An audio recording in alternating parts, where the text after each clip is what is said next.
presidency, I'll call it an economic sabotage.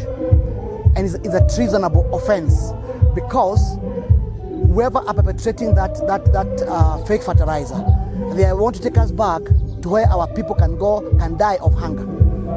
And this government, Kenya Kwanza, when we came to power, we said one of the things we're going to do is subsidize fertilizer so at least we can be able to increase production, create employment, and kick away starvation in this country.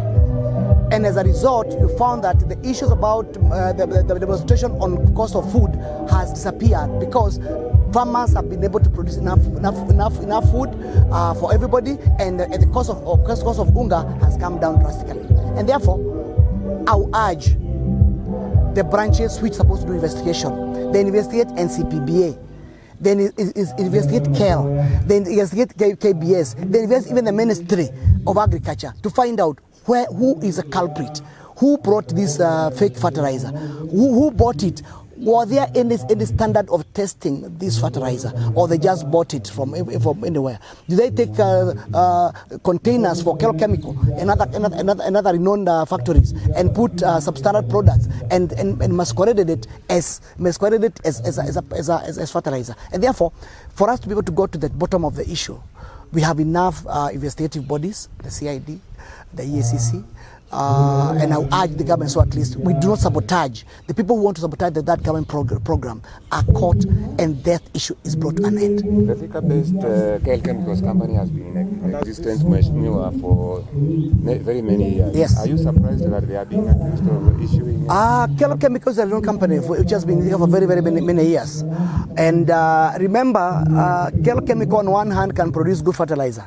But what happened is that fertilizer is removed and they take the sacks for chemicals and some crooks put other funny products. So that's why we can't be able to sit down here and pick and point to any direction.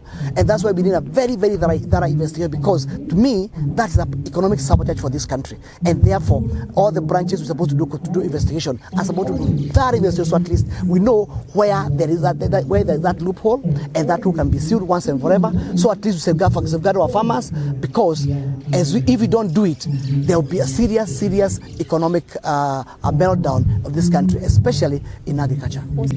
On my part, I've heard the cries of the residents of Katanga and Kenya in general. And remember, when two bulls fight, it's the grass which suffers. And therefore, this issue requires a lot of tolerance. This issue requires a lot of patience. This issue requires a lot of understanding, because they are asking for money, but the question is that money available? And the president said, we may have reached the end of the rope. Kenya, as you noted, and it is there in the media, we spend about 43% on our salaries. That's way beyond what we call the international accounting standard. We are supposed to spend at least maximum of 25%. And therefore, we also need to relook at the wage bill for this country, because we can't be both to be taxing our people just to pay salaries.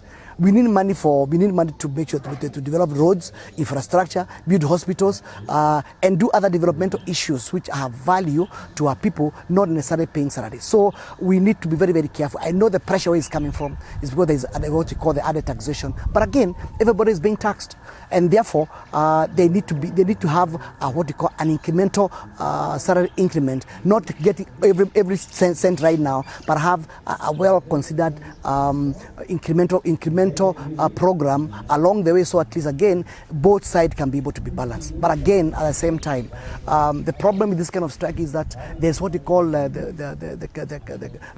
avalanche of strikes, because if you increase the salary for interns, it means the doctor will not want an increase, the nurses want an increase, teachers would like to require an increase. So therefore, one need to be very careful, and therefore that's why I'm urging the government and also the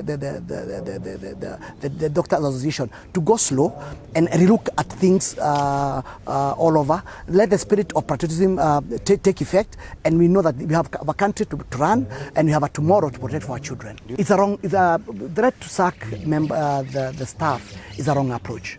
the conversation, the conversion should continue, because even if you sack everybody, where will you get other doctors to replace those ones? Because therefore, it's a statement it's a hollow statement, and I think it's a high-handedness which is not necessary. I think conversation needs to continue, and we have a program whereby these people's welfare can be taken care of along the way in the coming years. Well, it adds more problems to the farmers, right?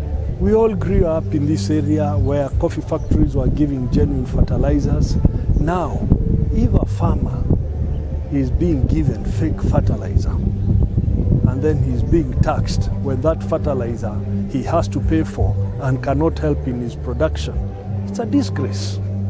It's a disgrace, and the people who are concerned with this fertilizer, fake fertilizer, should actually make what you would say a normal call and quit. It's an embarrassment. Do you think there is politics in that? I don't want to go to the politics. I just want to say, if there is fake fertilizer and it has been proven, those responsible to take responsibility and pave way for others. You cannot deceive subsistence and small-scale farmers with fake fertilizer. And that is where the problem is. This government was elected overwhelmingly in this area. Some of us were on the other side, and we made it absolutely clear. The point is, people are suffering. The bulk of supporters are suffering. And we need to fix that suffering. It's no longer politics. The issue of doctors and interns is no longer politics. It's an issue of humanity, where service has to be provided to the people. The priest here was very clear that more people are dying now because they can't go to government hospitals because there are no services, and they cannot afford private hospitals. So people are dying at home. He's given you statistics of how many people died yesterday, how many people died the other day. So let us fix. Secondly, on this issue of taxation, let us be careful about it. In as much as the country needs taxes, it needs to ensure compliance, especially to normal ordinary taxpayers, is almost 100%. In my view, those compliances are 30-40%. And because they do not want to reach 100, they are now stretching and broadening to compel a subsistence small-scale farmer to pay taxes. It will not work. These are the bottom of the bottom, and we need to be absolutely clear. And this is where people are uniting in anger